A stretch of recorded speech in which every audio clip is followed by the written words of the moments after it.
We live in a time with more possibilities and opportunities than any other point in human history.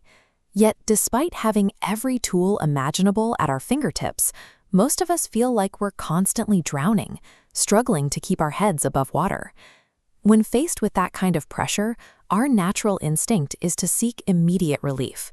We clear out our inbox, answer quick messages, and check off the smallest, easiest items on our list. It provides a quick dopamine hit and a temporary sense of control. But those low-value tasks act like rabbits. They multiply continuously. If you spend your morning catching up on minor chores, your day is suddenly over, and the complex, difficult projects that actually drive results remain completely untouched. This imbalance creates a reality where the person who simply finishes their one vital task will produce significantly more than someone with twice the intellect who spends the day perfecting a dozen minor plans but never actually completes the work. Busyness has absolutely nothing to do with effectiveness. To actually get ahead, you have to ignore the noise of the trivial chores and zero in on the single task that truly matters. The way out of this trap is to build a prioritization funnel. The very first step of that funnel is getting every single obligation out of your head and onto a physical piece of paper. Look at this scale to see the 10-90 rule in action. Taking just 10% of your total time up front to plan and organize your work saves up to 90% of the time you spend executing it. Once you have that written list, you apply the Pareto principle, or the 80-20 rule. 20% of your activities account for 80%. As this chart shows, if you have 10 items written down, 2 of those items will turn out to be worth much more than the other 8 combined. You have to ruthlessly separate these vital few from the trivial many. Working on those bottom 8 items is exactly what causes that feeling of running in place all day. Applying the 80-20 rule organizes your list based on impact, ensuring the time you have is spent on the activities that yield the highest return. Now that you've isolated the top 20% of your work, you need to locate the absolute peak priority. You do this by running those remaining items through the ABCDE method. You assign a letter grade to each task. C tasks carry 0 consequences. D tasks are delegated, and E tasks are eliminated entirely.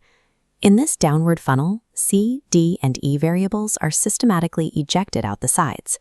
That leaves your B and A tasks. B tasks are tadpoles. You should do them, but they lack serious consequences.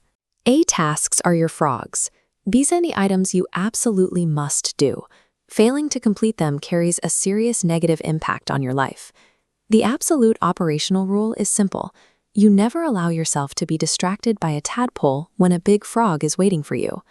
If you have multiple A tasks, you prioritize them by numbering them.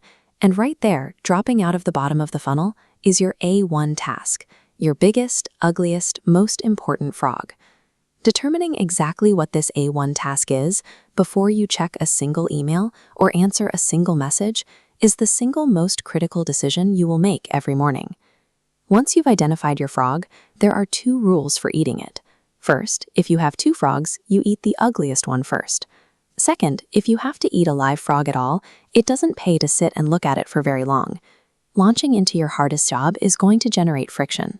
Your brain will look for any excuse to pivot back to those easy, low-value chores. But if you force yourself to push past that initial resistance, you trigger a flow state. The act of completing a high-value task releases a massive surge of energy and creates an internal sense of urgency that propels you forward. Completing that A1 task engineers a physiological peak, a continuous wave of momentum that carries you through the rest of the day. Operating this funnel over the long term requires a commitment to personal self-discipline. The philosopher Elbert Hubbard defined self-discipline perfectly. He called it the ability to make yourself do what you should do, when you should do it, whether you feel like it or not. True effectiveness is rarely about juggling a million different responsibilities at once. It is the ability to concentrate single-mindedly on your single most valuable priority. To actually move the needle in your life, you have to turn your back on the endless stream of trivial distractions. Find your frog, take the first bite, and refuse to stop until the job is done.